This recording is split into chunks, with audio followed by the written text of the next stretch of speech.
Iglesia Reformada, siempre reformándose. Por el pastor Renzo Espinosa. El apóstol Pablo escribió: no se amolden al mundo actual, sino sean transformados mediante la renovación de su mente.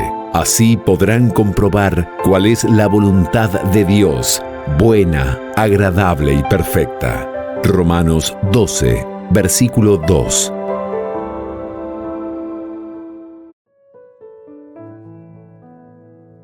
Las metas espirituales, un camino hacia la transformación personal o una distracción de lo verdaderamente importante. Hoy exploramos cómo una iglesia local está desafiando esa idea. Eso suena intrigante. ¿De qué se trata exactamente?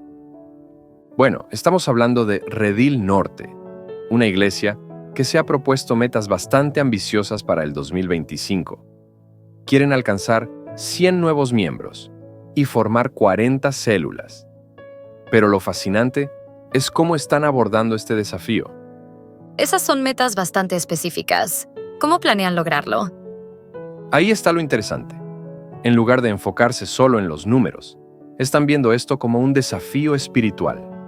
Se están basando en un pasaje del libro de Josué que dice: santifíquense, porque mañana el Señor hará maravillas entre ustedes. Oh, entiendo. Entonces, ¿están usando esta meta como una especie de catalizador espiritual? Exacto. Es como si estuvieran diciendo: oye, no se trata solo de crecer en números, sino de crecer espiritualmente en el proceso. Y para lograrlo, han identificado 3 elementos clave. Me imagino que uno de ellos debe ser la oración, ¿verdad? Así es. El primero es dedicar tiempo diario a la oración por estas metas. Pero no se trata solo de pedir, ¿sabes? Es más bien como alinear sus deseos con los de Dios.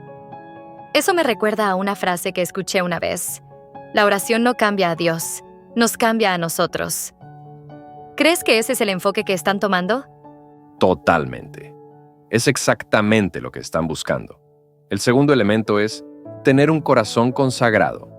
Es como hacer una limpieza espiritual profunda, preguntándose: ¿qué áreas de mi vida necesitan ser mejoradas para que Dios pueda obrar a través de mí? Interesante. Eso suena como un proceso bastante introspectivo y potencialmente desafiante. Sin duda. Y el tercer elemento es la confianza en las promesas de Dios. Se basan en un versículo de 2 de Crónicas que dice que Dios escuchará nuestras oraciones si nos humillamos y buscamos su rostro. Entonces, es como un ciclo de crecimiento espiritual. Oración, autoevaluación y confianza. Pero me pregunto, ¿cómo se traduce esto en acciones concretas para alcanzar esas metas numéricas? Buena pregunta. Según lo que hemos visto, el pastor Renzo está organizando tiempos especiales de oración para toda la congregación.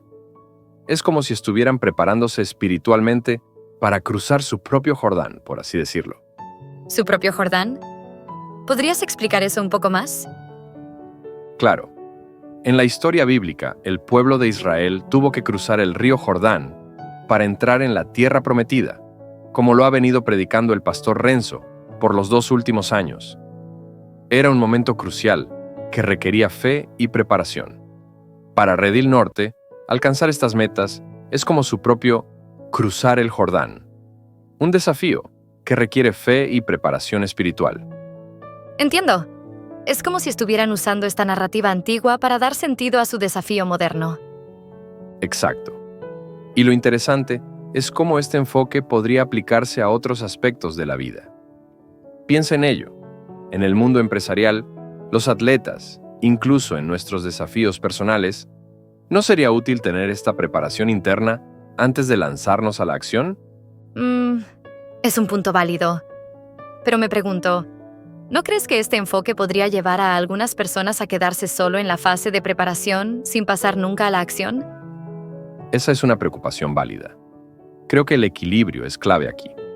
La idea no es quedarse eternamente en la preparación, sino usar ese tiempo para fortalecerse y luego actuar con más convicción y claridad. Tiene sentido. Y supongo que también ayuda a mantener el enfoque en el crecimiento personal y espiritual, incluso si las metas numéricas no se alcanzan exactamente como se planeó. Exactamente. Es como si el viaje fuera tan importante como el destino. Y hablando de viaje, parece que este tema continúa en un próximo episodio. Se enfocarán en cómo las metas requieren fe activa y unidad. Suena fascinante.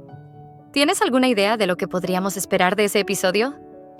Bueno, si tuviera que adivinar, diría que probablemente explorarán cómo la fe no es solo un concepto abstracto, sino algo que se vive activamente. Y en cuanto a la unidad, imagino que hablarán sobre cómo estas metas pueden unir a la comunidad de una manera más profunda. Eso me hace pensar en cómo a veces subestimamos el poder de la comunidad en nuestro crecimiento personal y espiritual. Totalmente de acuerdo. Creo que ese es uno de los puntos clave que podemos llevarnos de esta discusión. Nuestras metas, sean espirituales o no, tienen el potencial de transformarnos profundamente, especialmente cuando las abordamos con una mentalidad de crecimiento y en comunidad. Bien dicho. ¿Algún pensamiento final antes de cerrar? Sí, creo que el mensaje principal que podemos llevarnos es que nuestras metas, sean cuales sean, pueden ser una oportunidad para conectar con algo más grande que nosotros mismos. Ya sea que creamos en Dios o no, hay algo poderoso en prepararnos internamente antes de embarcarnos en grandes desafíos. Me gusta esa idea. Nos recuerda que el crecimiento personal y el logro de metas no tienen por qué ser mutuamente excluyentes. Exacto. Y a nuestros oyentes, los invitamos a reflexionar sobre sus propias metas. ¿Cómo podrían abordarlas con un enfoque más holístico? Tal vez, como Redil Norte, descubran que el viaje es tan enriquecedor como el destino. Una excelente nota para terminar. Gracias por esta fascinante discusión. Gracias a ti y a todos nuestros oyentes por acompañarnos en este viaje de reflexión en Iglesia Reformada, siempre reformándose. Recuerden, a veces el primer paso para ver maravillas es preparar nuestro corazón. Hasta la próxima.